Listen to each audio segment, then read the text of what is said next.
तारीख थी 4 जून 2017। शाम होते होते एक खबर पूरे मुंबई में आग की तरह फैल जाती है।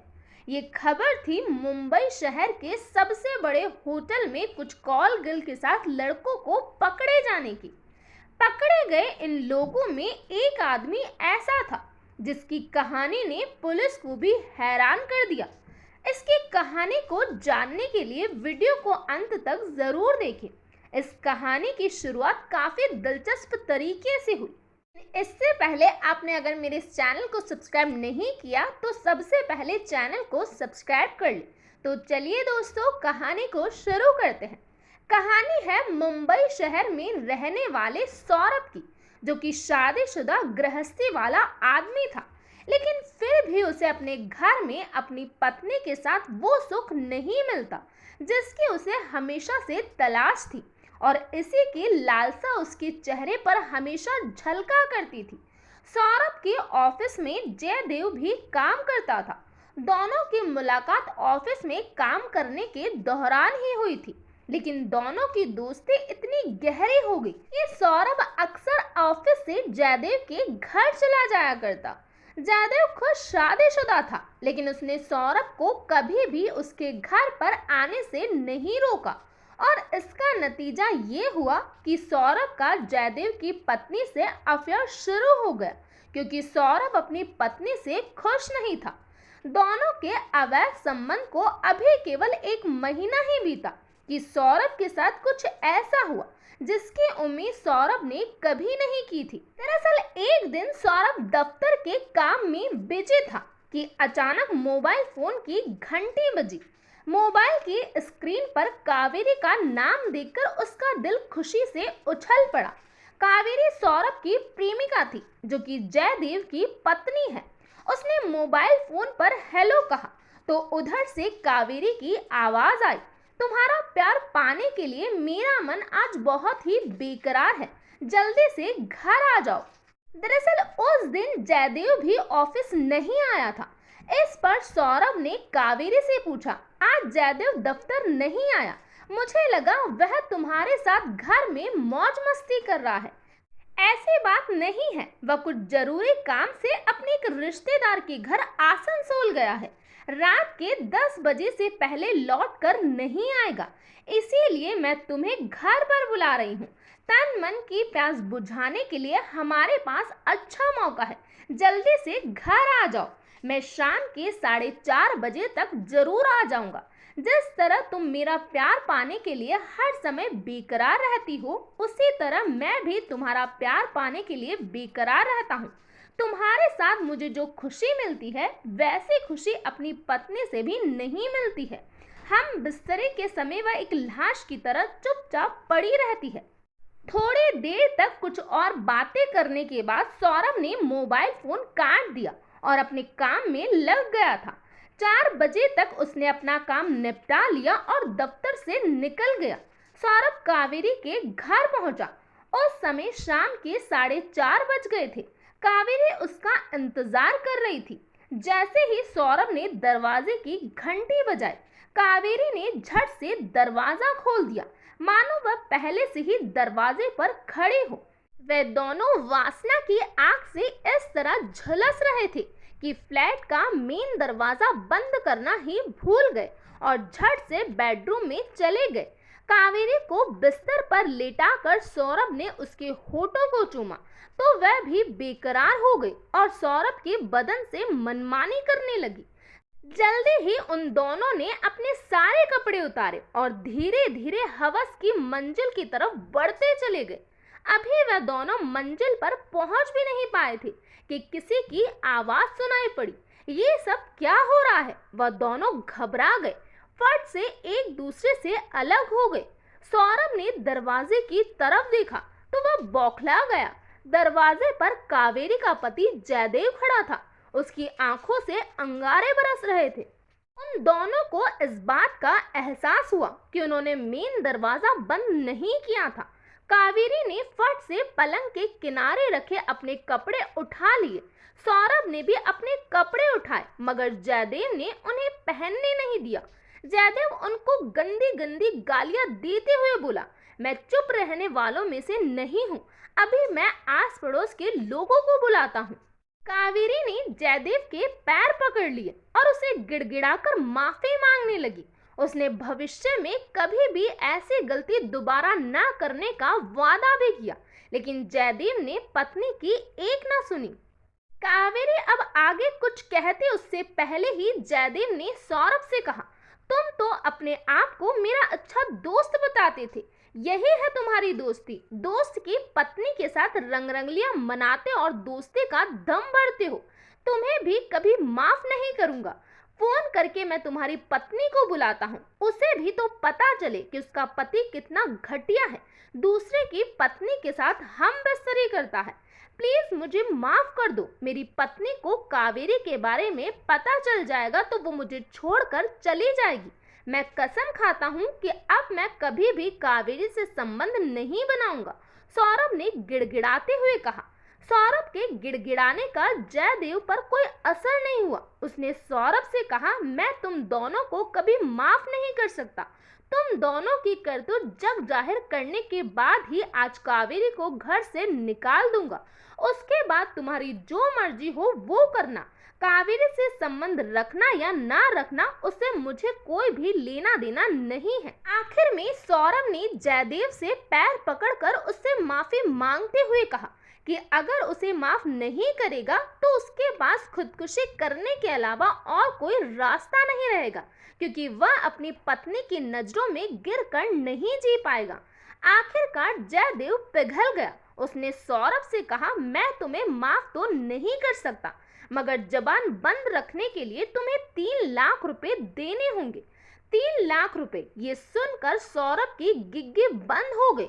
उसका सिर भी घूमने लगा। बात ये थी कि सौरभ की माली हालत ऐसी नहीं थी कि वह जयदेव को 3 लाख रुपए दे सके।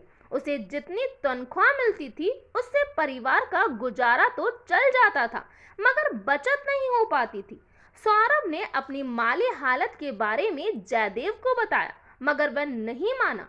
उसने कहा कि तुम्हारी माली हालत से मुझे कोई भी लेना देना नहीं है। अगर तुम मेरा मुंह बंद रखना चाहते हो तो तुम्हें रुपए देने ही होंगे। सौरभ को समझ नहीं आ रहा था कि वह इस मुसीबत से कैसे निपटे। सौरभ को चिंता में पड़ा देख कावेरी उसके पास आकर बोली, तुम इतना सोच क्यों रहे हो? रुपए बचाने की सोचोगे तो हमारी इज्जत चली जाएगी, लोग हमारी असलियत को जान जाएंगे। तुम खुद सोचो कि अगर तुम्हारी पत्नी को सब कुछ मालूम हो जाएगा तो क्या वह तुम्हें माफ कर पाएगी? वह तुम्हें छोड़कर चली जाएगी तो तुम्हारी जिंदगी क्या बर्बाद नहीं हो जाएगी? मेरी तो कोई औलाद नहीं है, तुम्हारी तो औलाद है, वह भी एक बेटी है। अभी उसकी उम्र भले ही 6 साल है, मगर बड़ी होने के बाद जब उसे तुम्हारी सच्चाई का पता चलेगा तो सोचो कि उसके दिल पर क्या गुजरेगी। तुमसे वह इतनी ज्यादा नफरत करने लगेगी कि जिंदगी भर तुम्हारा मुंह नहीं देखेगी। सौरभ पर कावेरी के समझाने का तुरंत असर हो गया। वह जयदेव को 3 लाख रुपए देने के लिए राजी हो गया, मगर इसके लिए उसने जयदेव से 1 महीने का समय मांगा। कुछ सोचते हुए जयदेव ने कहा, मैं तुम्हें 1 महीने की मोहलत तो दे सकता हूँ, मगर इसके लिए तुम्हें कोई गारंटी देनी होगी। मैं कावेरी के साथ तुम्हारा फोटो खींचकर अपने मोबाइल फोन में रखूंगा, ताकि बाद में अगर तुम अपनी जुबान से मुकर जाओगे तो फोटो सबको दिखा दूंगा। मजबूर होकर सौरभ ने जयदेव की बात मान ली। जयदेव ने कावेरी के साथ सौरभ का बिना कपड़ों वाला फोटो खींचकर अपने मोबाइल में सेव कर लिया। इधर दोनों का फोटो सेव होते ही कावेरी ने अपना असली रंग दिखा दिया। कावेरी और जयदेव जोर जोर से हंसने लगे, क्योंकि उन दोनों पति पत्नी की ये सब मिली भगत थी। अब सौरभ को अपने किए पर पछतावा हो रहा था, लेकिन उसे किसी भी तरह जयदेव को पैसे देकर अपना घर तो बचाना ही था। शाम के 7 बजे जब सौरभ कावेरी के फ्लैट से बाहर आया तो बहुत परेशान था। वह लगातार यही सोच रहा था कि 3 लाख रुपए कहां से लाएगा। दरअसल सौरभ कोलकाता का रहने वाला था। उल्टा डांगा में उसका एक पुश्तैनी मकान था। उसकी शादी अनीता से तकरीबन 8 साल पहले हुई थी। सौरभ की पत्नी अनीता भी कोलकाता की थी। अनीता जब बीए के दूसरे साल में थी तभी उसके माता पिता ने उसकी शादी सौरभ से कर दी। सौरभ ने उसकी पढ़ाई छुड़ाकर उसे घर के कामों में लगा दिया। अनीता भी आगे नहीं पढ़ना चाहती थी, इसीलिए तन मन से घर को संभालने में जुट गई। शादी के समय सौरभ के माता पिता जिंदा थे, मगर 2 साल के भीतर उन दोनों की मौत हो गई थी। तब से अनीता ने घर की पूरी जिम्मेदारी संभाल ली थी। मगर शादी के 5 साल बाद अचानक सौरभ ने अपना मन अनीता से हटा लिया था और वह मन चाहे लड़की की तलाश में लग गया था। बात ये थी कि एक दिन सौरभ ने अपने दोस्त के घर पर ब्लू फिल्म देखी थी। उसके बाद उसका मन बहक गया था। ब्लू फिल्म की तरह उसने भी मजा लेने की सोची थी। उसी दिन दोस्त से ब्लू फिल्म की सीडी लेकर सौरभ घर पहुंचा। बेटी जब सो गई तो टेलीविजन पर उसने अनीता को ब्लू फिल्म दिखाना शुरू कर दिया। कुछ देर बाद अनीता समझ गई कि ये कितनी गंदी फिल्म है। फिल्म बंद करके वह सौरभ से बोली, आपको ऐसी गंदी फिल्म देखने की लत किसने लगाई है?